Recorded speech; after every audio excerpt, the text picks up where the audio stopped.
Dito naman lalong matutuwa ang mga bata at marami ring mga Batman collectors/hobbyists ang maaring mag-hunt sa toys and merchandise area nila. Dito pwede ka bumili ng mga Batman action figures, Lego Batman at marami pang ibang Batman merchandise.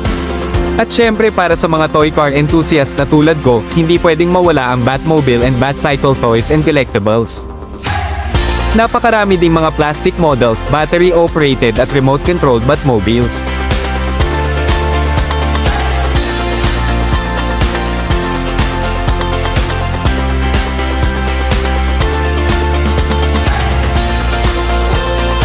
Di rin syempre mawawala ang mga die-cast models kung saan ay makikita mong napaka-detalyado at napakaangas ng quality.